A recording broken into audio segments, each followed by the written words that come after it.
우리 하나님 말씀 보도록 하겠습니다. 신약 성경입니다. 에베소서 2장 20절에서 22절의 말씀입니다.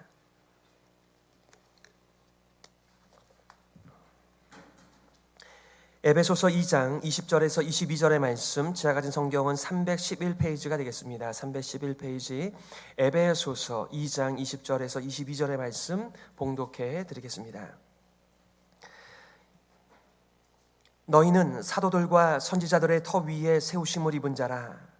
그리스도 예수께서 친히 모퉁이 돌이 되셨느니라.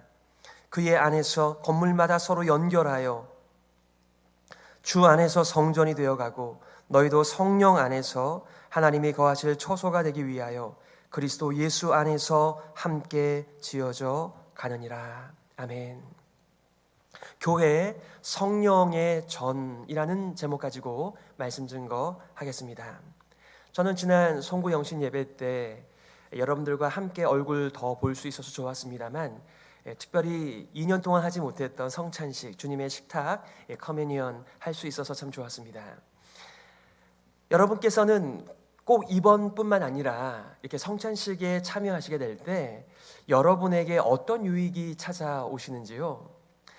어떤 분들은 성찬을 통하여서 우리가 음식을 먹게 되면 그 음식이 우리들에게 피가 되고 살이 되는 것처럼 주님의 식탁에 참여하게 될 때 하나님의 생명이 더 왕성해집니다, 이렇게 답변하시는 분도 계시고요. 또 어떤 분들은 제가 성찬식에 참여하게 되면 더 경건해지고 더 거룩하게 되어지는 것을 경험하게 됩니다. 또 어떤 분들은 내 믿음이 이렇게 굴곡이 있어서 때로는 좋았다가 때로는 나빠졌다가 이렇게 왔다 갔다 하는데 성찬식에 참여하게 되면 제 믿음이 더 단단해지는 것 같아요. 다 이것들이 우리가 성찬식, 예수님께서 우리들을 위하여 친히 베풀어 주신 식탁에 참여할 때 주시는 은혜입니다. 저는 특별히 우리를 돌아볼 수 있는 시간이어서 주님의 식탁이 좋습니다. 새 계명을 너희에게 주노니 서로 사랑하라. 내가 너희를 사랑한 것 같이 너희도 서로 사랑하라. 예수님께서 말씀하셨습니다. 점점 누구를 사랑하는가에 우리의 지경이 좁아지는 세상 속에 우리가 살아가고 있습니다. 하지만 예수님께서 우리들에게 식탁을 차려주시면서 뭐라고 말씀하시는 것입니까? 우리 다 한 가족이야. 한 아버지를 부르며 살잖아. 이렇게 말씀하시면서 나만 이 믿음의 여정을 가는 것이 아니라 우리가 이 믿음의 여정을 간다라고 말씀하시는 주님의 식탁이기 때문에, 비록 우리가 장난감 같은 소꿉장난 하는 것처럼 너무나 작은 떡과 너무나 작은 양의 주스 음료이지만은 우리가 그것에 믿음의 의미를 부여하여 예수님과 더불어서 한 하나님의 가족이 되었다라고 하는 그 메시지가 이 성찬식, 이 주님의 만찬에서 이루어지기 때문에 저는 그 시간이 참 좋습니다. 너는 누구인가? 혹은 나는 누구인가? 바로 나의 정체성을 올바로 알고 살아가고자 하는 질문들입니다. 여러분은 누구십니까? 내가 누군지 알할 때 우리는 우리의 해야 할 일, 어떻게 살아야 하는지가 보이는 것이죠. 나는 아빠야, 나는 엄마야. 자신에 대한 정체성이 정해지게 되면 우리는 그 길을 걸어가는 것이죠. 저는 내가 누구인가라고 하는 나의 정체성에 대한 질문도 참 중요하지만 우리의 정체성은 그것보다도 더 중요하다라고 믿습니다. 우리를 가리켜서 하나님의 가족이라고 말씀하시는데 여러분도 정말 그렇게 우리를 하나님의 가족이라고 믿으십니까? 에베소서 2장 19절 말씀에 그러므로 이제부터 너희는 외인도 아니요 나그네도 아니요 오직 성도들과 동일한 시민이요 하나님의 권속이라, 하나님의 가족이라. 정말 우리가 하나님의 가족이라고 하는 것을 여러분은 믿으십니까? 이미 가족들이, 이 혈연적 가족들이 50% 이상이 다 어려움을 경험합니다. 또 이혼은 하지 않았지만, 가족이 깨지진 않았지만 같이 삶에도 불구하고 가끔 이게 가족이 맞나? 이런 정서들이 오늘날 더 극심해져 가는 세상 속에 살아가고 있습니다. 이렇게 자녀를 낳으면 자녀들 가운데 많이 배우고 좋은 대학에 들어가는 아이들이 있는가 하면 얼마 배우지 못한 자녀들도 있습니다. 건강한 자녀가 있는가 하면 약한 자녀들도 있습니다. 출세하는 자녀가 있는가 하면 나이가 들어서까지 이 부모님을 의지해야 하는 그런 자녀들도 있습니다. 그렇다고 자녀가 아닌가요? 그렇다고 한 가족이 아닌가요? 아빠, 저 형, 내 형 아니면 좋겠어. 저 동생 없으면 좋겠어. 저는 오랫동안 그렇게 생각했습니다. 주님의 몸된 교회에 오게 되면 얼마나 내 눈에 차지 않는 그런 많은 사람들이 있는지, 저 사람 나랑 같은 가족 아니면 좋겠다. 한 교회 안 다니면 좋겠어. 그렇게 생각하다가 이런 생각도 해봅니다. 차라리 내가 나가는 게 좋겠다. 차라리 내가 교회를 안 다니면 더 하나님께 내가 시험 들지 않고 하나님을 예배할 텐데, 그렇게 미숙했던 시절도 있습니다.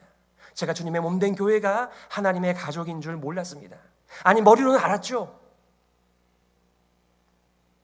그런데 예수님께서 자신의 피로 값주고 사신 이 교회가 하나님의 가족이라고 하는 것을 받아들이기까지는 정말 많은 세월이 흘렀습니다. 오늘 성경에서는 교회는 하나님의 성전, 성령의 전이라고 말씀하고 있습니다.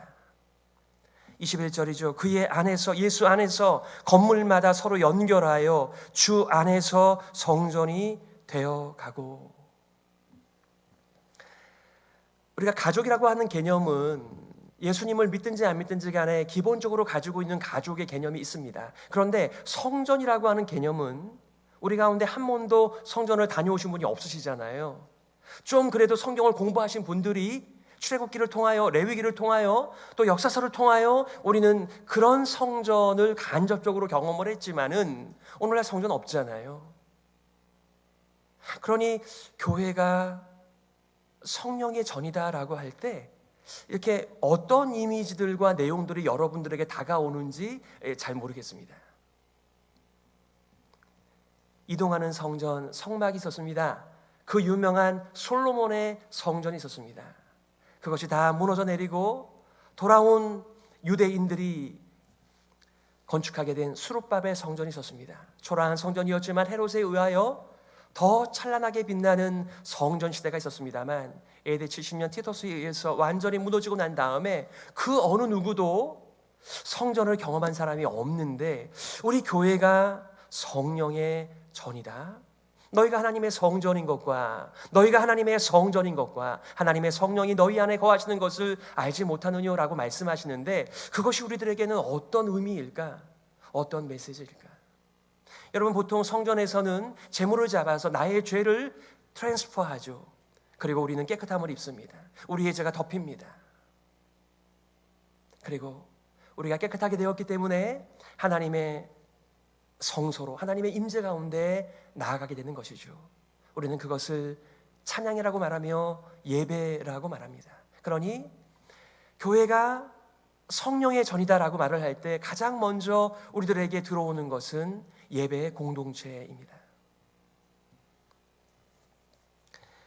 성전에 대한 각각의 생각들이 있습니다만은 오늘 성경은 우리가 서로 연결하여 주 안에서 성전이 되어 간다, 이렇게 말씀하고 있습니다. 오늘 여러분들과 옛 성전과 다른 예수님으로 말미암아 새롭게 지어져가는 새 성전의 두 가지 특징을 여러분들과 나누려고 해요. 첫 번째는 예수 그리스도가 성전의 모퉁이 돌이 되신다는 것입니다.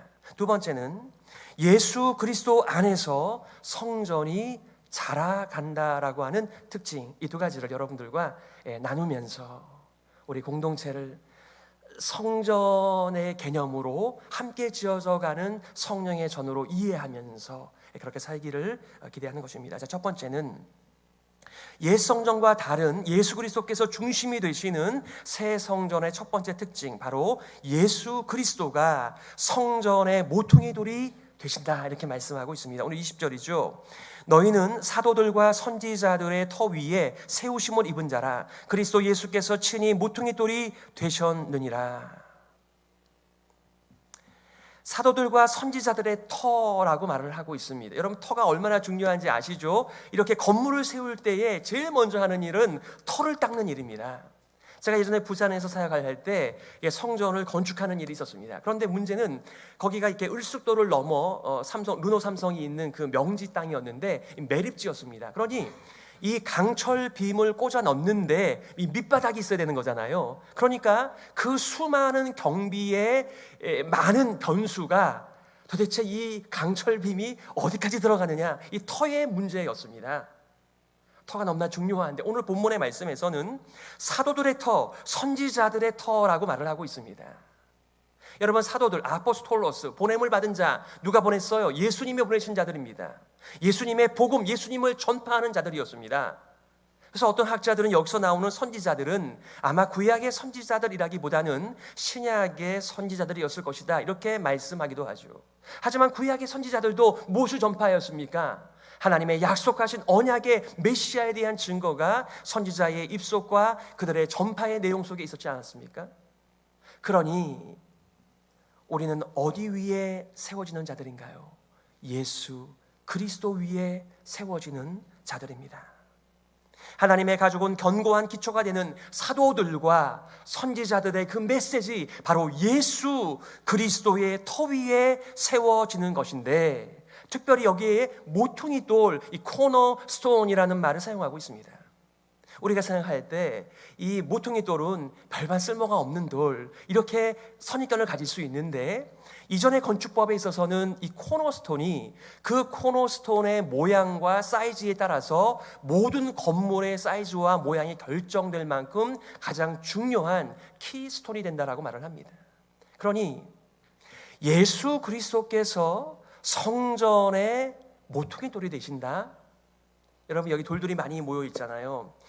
옛날에 우리는 좀 머리가 나쁘면 돌이다 뭐 이런 표현 썼는데, 여기서는 그런 돌이 아니고요, 서로 붙을 수가 없는, 함께 지어질 수 없는, 예를 들면 우리 성경에 계속해서 강조되고 있는 이방인과 유대인, 이방인돌과 유대인돌이 만날 수가 없는데, 바로 예수 그리스도 그 모퉁이 돌 되신 분을 통하여 그들이 연결된다.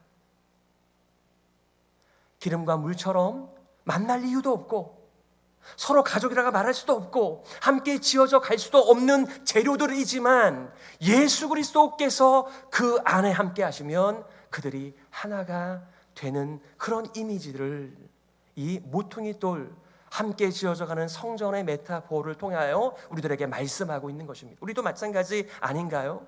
우리 성이 다 다릅니다. 생긴 것 다 다르고요, 여기 미국에 온 이유도 다 다르고요, 우리가 다 다른 것밖에 없습니다. 그런데 한 가지 같죠. 아버지가 같습니다. 예수님께서 기도를 가르쳐 주시며 너희는 이렇게 기도하라. 하늘에 계신 우리 아버지요. 아버지가 같기 때문에 우리가 함께 모여서 예배드리는 것이며 찬양하는 것이며, 이 주님의 몸된 교회에서 우리의 인생을 의탁하면서 여기서 우리의 삶이 이렇게 올라가고 있는, 지어지고 있는 바로 그런 그림, 바로 예수 그리스도께서 성전의 모퉁이 돌이 되시기에 이 세상에서 매겨놓은 수많은 그런 가치 기준에 의하여 우리는 나뉘어지기보다는 예수님 안에서 하나가 되고 함께 지어져 간다, 이런 말씀입니다.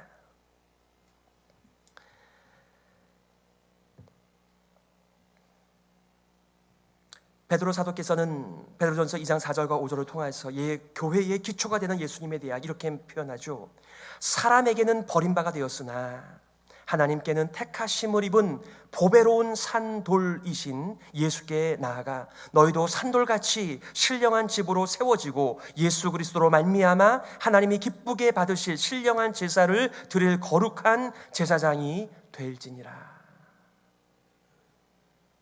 제사장들이 성전에서 일을 하는 것처럼 우리 아무짝에도 쓸모없는 돌들이 예수님, 이 리빙 스톤, 이 코너스톤, 그분을 통해서 하나가 되어 함께 하나님이 임재하시는, 하나님이 영광스럽게 내주하시는 그렇게 거룩한 성전이 되어져 간다. 이렇게 말씀하고 있는 것입니다.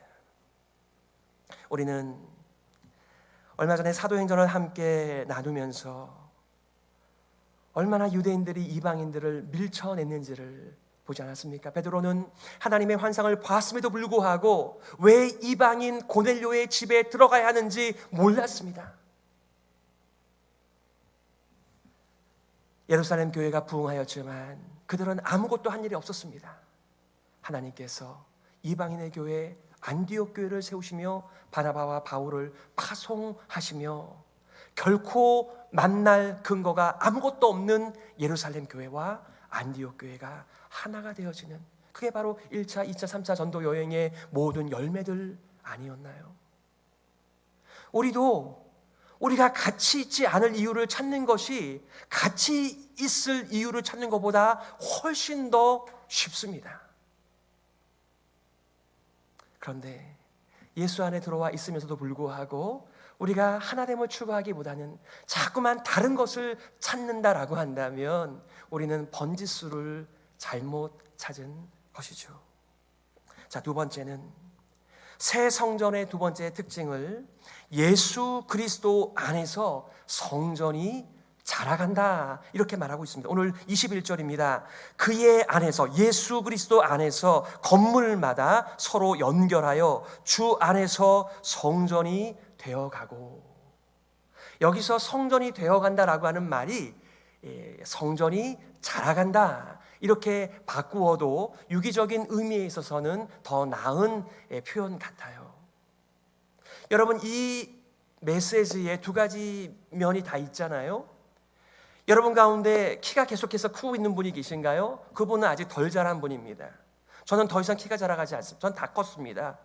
체중만 늘어가죠. 키는 안 큽니다.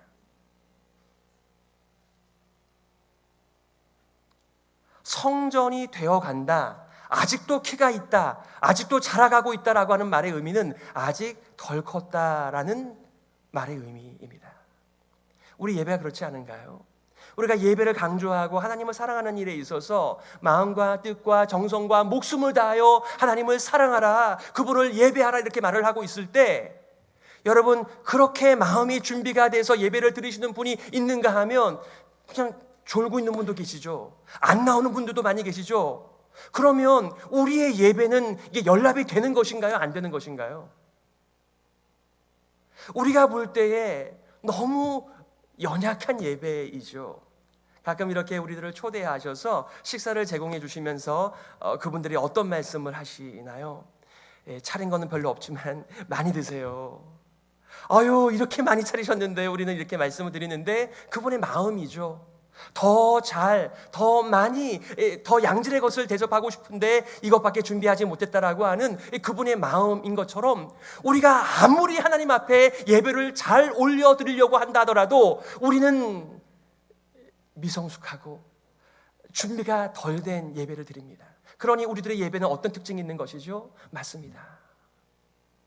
예수 그리스도께서 모퉁이 돌이 되시고 예수 그리스도 안에서 우리가 자라간다, 성전이 되어간다라고 하는 말은 우리가 다 모자란 거 알아요. 부족한 거 다 알아요. 하지만 언젠가 완성되어질, 하나님께서 영원히 임재하실 그 영광의 예배를 소망하는 예배가 우리들의 예배라고 하는 것을 인정하는 것이 바로 이 모습이죠.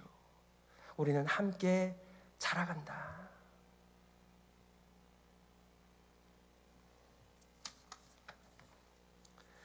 교회는 서로 연결하여 돌과 돌들이, 결코 붙을 수 없는, 하나가 될 수 없는 돌과 돌들이 이 모퉁이 돌 되시는 예수님과 더불어서 하나가 되어가고 점점 성전으로 자라간다라고 하는 말씀을 여러분들은 믿으십니까? 이것을 믿지 못하면 옛날에 미숙했던 저처럼 차라리 교회를 나가는 게 낫겠다. 이 사람들 맨날 보면서 마음에 차지 않고 시험 드는 것보다 나 혼자 하나님 독대하여서 예배드리는 것이 훨씬 더 낫지 않을까?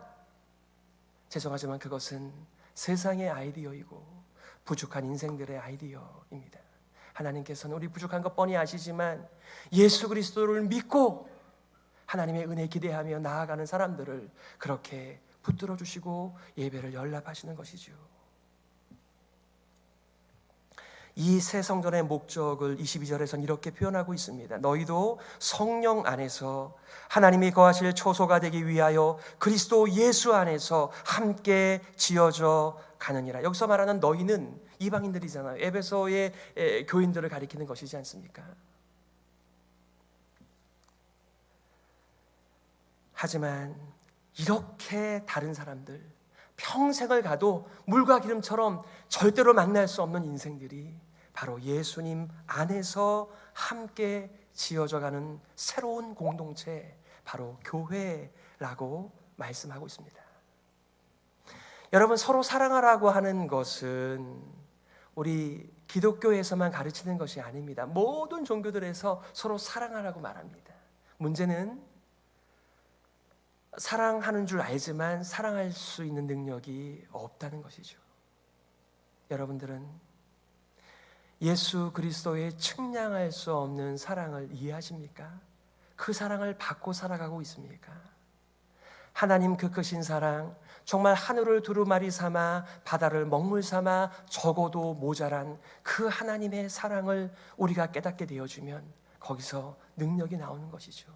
내 분량만큼, 내 믿음의 수준만큼 순종하며 살아가는 것이지, 어떻게 그것이 믿어지지도 않는데 하루아침에, 그래서 우리가 서로 사랑하라면 우리 마음에 어떤 마음이 먼저 들어요? 왜? 내가 왜 그래야 되는데? 그 이유는 우리가 하나님의 가족이기 때문이며, 그 이유는 우리가 더불어 함께 지어져가는 성령의 전이기 때문에 그렇게 하는 거야 라고 말씀하시는 것입니다.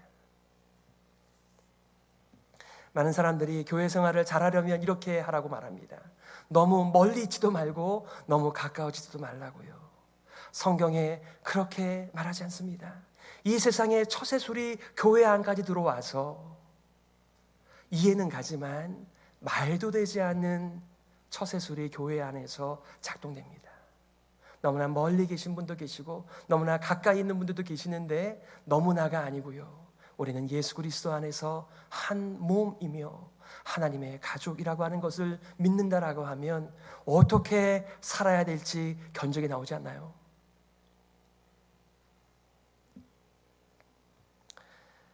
교회는 한 가족입니다.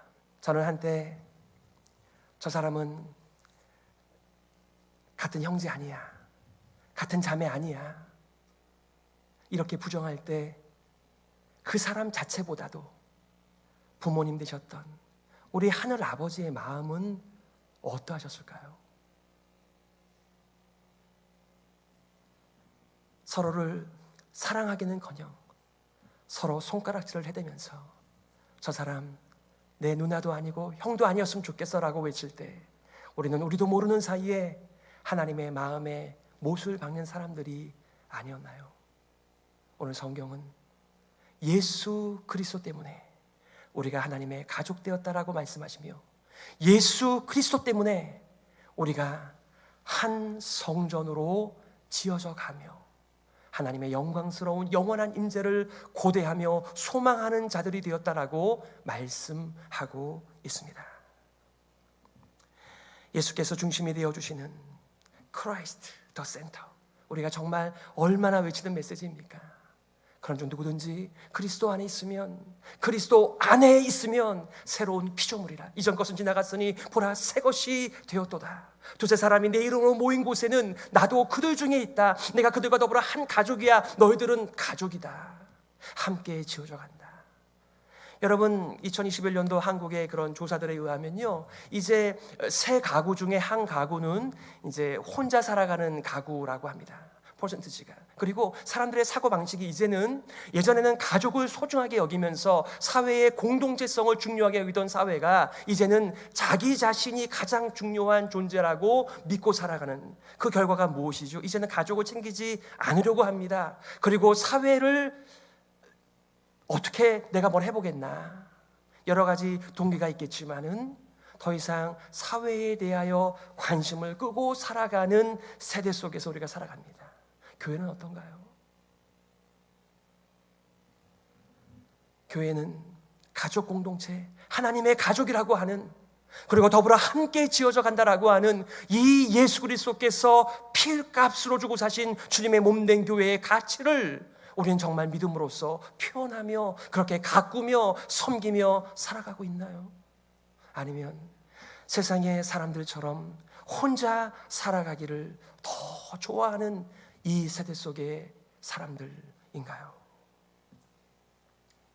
로마서 9장에서는 이렇게 말을 하고 있습니다. 어찌 그러하냐? 이는 그들이 믿음을 의지하지 않고 행위를 의지함이라. 부딪힐 돌에 부딪혔느니라. 기록된 바 보라, 내가 걸림돌과 거치는 바위를 시온에 두었노니 그를 믿는 자는 부끄러움을 당하지 아니하리라 함과 같으니라. 오래전 선지자 이사야가 예수 그리스도 모퉁이 돌이 되시는 예수님에 대하여 말씀하신 내용들입니다. 예수 그리스도와 더불어 함께 지어져 가는 사람들은 은혜의 사람들이고 더불어 한 가족이고 한 성전이지만, 예수 그리스도를 거친 돌로 사용하는 자기 자신의 행위를 믿고 살아가는, 자기의 의를 붙들고 살아가는 사람들은 결코 꿈도 꾸지 못하는 세상에 대하여, 새로운 성전에 대하여 말씀하고 있는 것이죠. 우리가 말씀을 들을 때 다 귀가 있으니까 들으시겠죠. 또 마음과 생각이 있으니까 뭔가를 생각하시겠죠. 그런데 정말 예수 그리스도께서 피값 주고 사신 주님의 몸된 교회에 대하여 정말 우리는 하나님의 가족이라고 하는 것을 믿고 그렇게 인생을 살아가는 우리의 올바른 정체성을 가진 사람들이 얼마나 될까요? 우리는 모퉁이돌 대신 예수님과 더불어서 함께 지어져가며 영광의 영원한 소망의 예배를 드릴 날을 고대하며 함께 살아가는 우리의 정체성을 가지고 살아가는 사람들이 얼마나 될까요?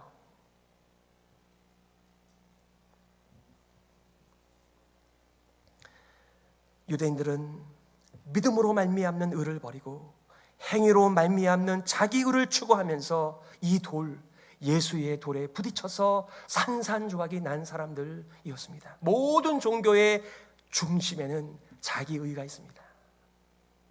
그런데 기독교에는 예수님 안에는 예수만이 있습니다.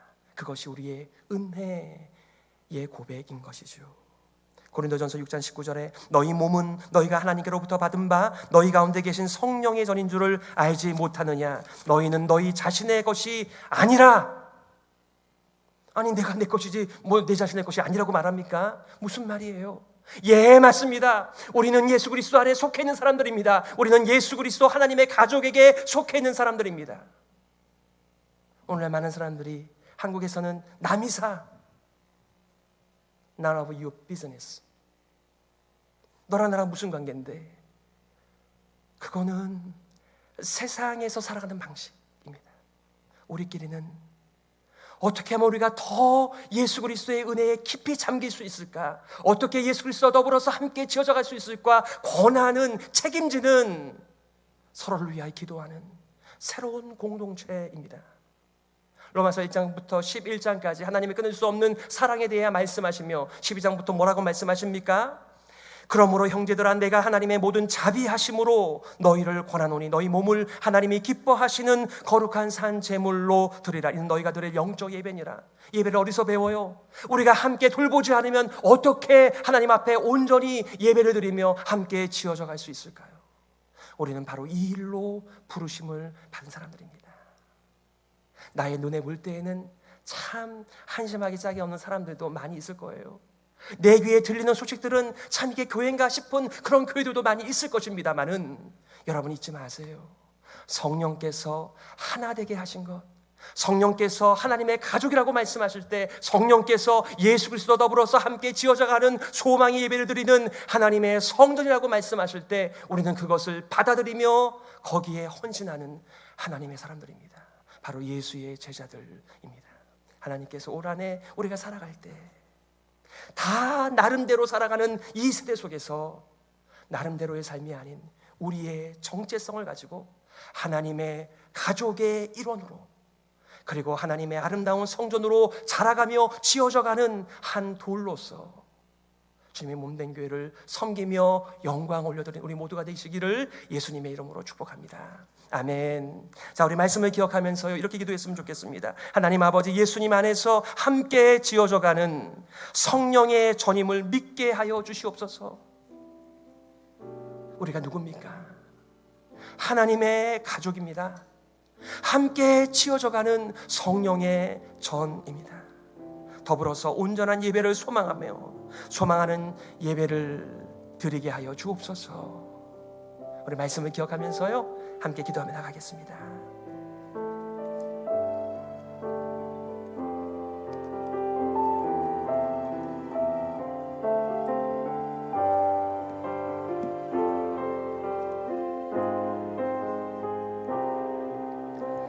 하나님 아버지, 하나님의 선물을 가볍게 여기며 살아가는 이 세대 속에서 하나님의 음성 듣기를 원합니다. 우리의 귀를 활짝 열고 하나님의 사랑의 음성, 긍휼의 음성, 은혜의 삶을 듣고 헌신하기를 원합니다. 우리는 하나님의 가족입니다.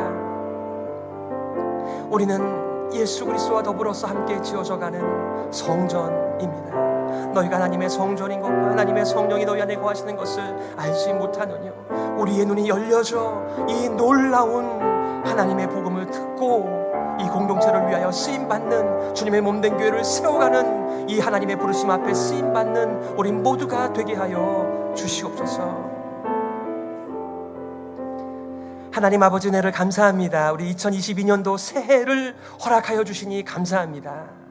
이 새해를 맞이하여 우리가 무엇을 위하여 살아갈까요? 어느 곳에 우리의 가치를 두고 살아갈 수 있을까요? 하나님께서 말씀하여 주신 것처럼 하나님의 가족의 일원으로서 서로를 사랑하며 살게 하여 주옵소서. 진실한 예수 공동체를 세워가는 일에 쓰임받게 하여 주시옵소서. 예수 그리스도의 이름으로 기도드리옵나이다. 아멘. 우리 예수 찬양